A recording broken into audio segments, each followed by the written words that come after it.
त्रेता युग की बात है। सरयू नदी के किनारे कौशल नाम का एक प्रसिद्ध राज्य हुआ करता था, जहां अज के पुत्र राजा दशरथ राज करते थे।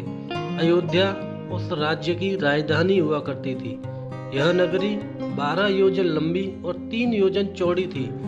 नगर के चारों ओर ऊंची चौड़ी दीवारें थीं और उसके बाहर गहरी खाई। दीवार पर सैकड़ों शतध्वनियां तोपें रखी हुई थीं। सहस्त्रों सैनिक और महारथी नगर की रक्षा में तत्पर हाजिर रहते थे। नगर के बीचों बीच राजमहल था। राजमहल से 8 सड़कें बराबर दूरी पर कोटे तक जाती थीं। नगर में अनेक उद्यान, सरोवर और क्रीड़ा गृह थे। ऊंची ऊंची अट्टालिकाएं थीं, जिनमें विद्वान, शूरवीर, कलाकार, कारीगर और व्यापारी रहा करते थे। घर घर में लक्ष्मी का निवास था। बाजार में अच्छी से अच्छी वस्तुएं उपलब्ध थीं।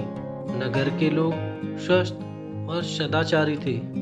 कुल मर्यादा के अनुसार सभी अपने धर्म का पालन करते थे।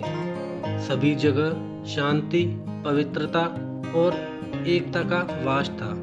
राजा दशरथ बड़े प्रतापी और सदाचारी थे। सगर, रघु, दिलीप आदि अपने पूर्वजों की तरह उनका भी यश चारों ओर फैला हुआ था।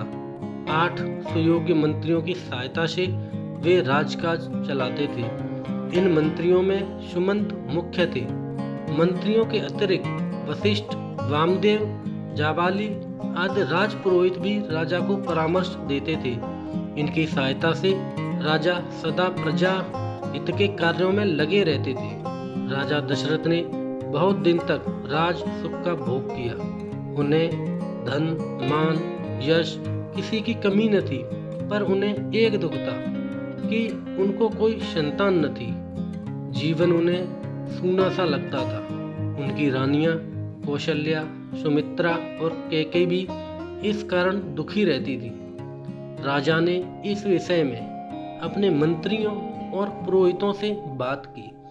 सबकी सलाह से यह निश्चय हुआ कि पुत्रोष्टि यज्ञ किया जाए। सुमंत ने प्रस्ताव किया कि महान तपस्वी ऋषि श्रृंग को यज्ञ का आचार्य बनाया जाए। यह राय सबको पसंद आई।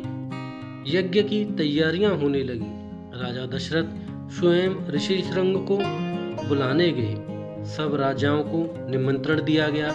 मिथिला के राजा भी यज्ञ में सम्मिलित होने के लिए आए। अनेक ऋषि मुनि भी आमंत्रित होकर आए। सरयू नदी के किनारे यज्ञशाला का निर्माण हुआ। ऋषि श्रृंग ने शुभ मुहूर्त में यज्ञ प्रारंभ किया। यज्ञ का घोड़ा छोड़ा गया। 1 वर्ष बाद घोड़ा लौटकर आया। तब बड़ी रानी कौशल्या ने उसका तिलक किया। अब वेद मंत्रों की मंगल ध्वनि यज्ञशाला में गूंज उठी।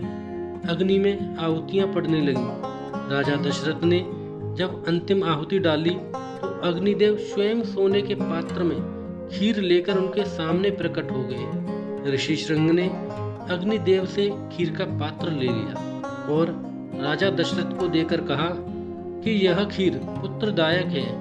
अपनी रानियों को इसका सेवन कराइए। खीर लेकर राजा ने उसे सर से लगा लिया। उन्होंने खीर का पात्र कौशल्या को देकर कहा कि तुम सब आपस में बांट लो। कौशल्या ने आधी खीर अपने लिए रख ली, शेष सुमित्रा को दे दी। सुमित्रा ने उस आधे भाग का आधा अपने लिए रखकर शेष कैकेयी को दे दिया।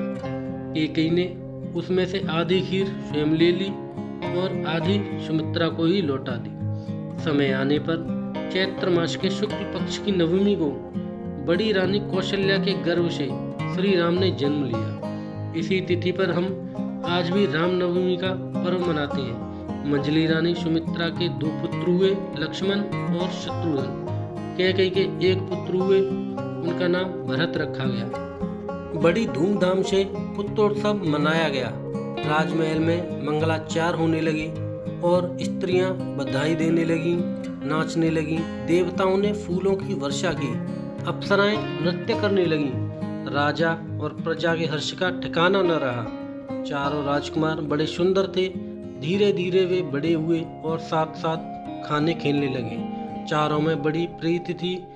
लक्ष्मण राम के साथ अधिक रहते और शत्रुघ्न भरत के साथ।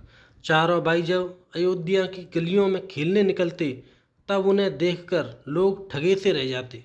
राम के रूप में अद्भुत आकर्षण था, उन्हें जो देखता वह देखता ही रह जाता। तो दोस्तों, ये थी आज की कहानी, प्रभु श्री राम का जन्म कैसे हुआ।